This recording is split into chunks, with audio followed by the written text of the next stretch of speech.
river is going to be to your left over here, and that is where they built the Hotel Juanita in 1911. It burned down in 1918, so some of the ruins are still over there. They never rebuilt it, but it was a really popular tourist destination.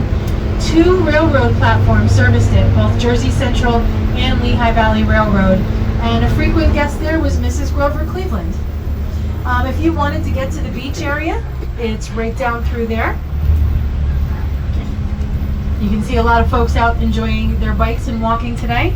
But now I have a real Romeo and Juliet story for you. So this is Glenanoco access of Lehigh Gorge State Park. There's a sign that's right outside this window that says Glenanoco access. Anoco was the daughter of one of the tribal chiefs. The Lenni Lenape of the Delawares were in this area.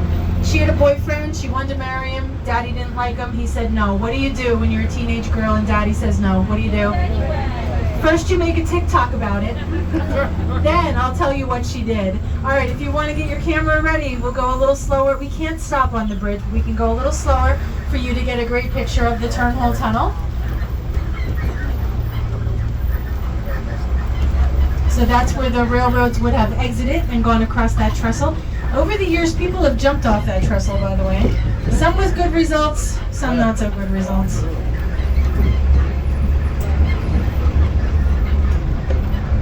All right, back to Anoco. What did she do?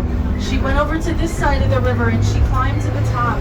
There are 3 waterfalls over there. You can't see them now because when the summer's here and the leaves are out, but in the winter you can. So she climbed to the top of the 3 waterfalls and she threw herself off and killed herself. I told you, Romeo and Juliet, right? I warned you. But that's what happened, and the legend is if you hike up there, you'll be able to see her in the mist. Unfortunately, we've had a lot of accidents and even some fatalities, so the hiking trails have been closed for several years.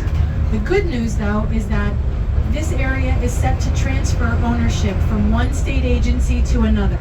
And once that happens, the plan is to reopen the trails within the next 2 years. So if you are a hiker and you want to see the waterfalls, hopefully within the next 2 years you'll be able to do so.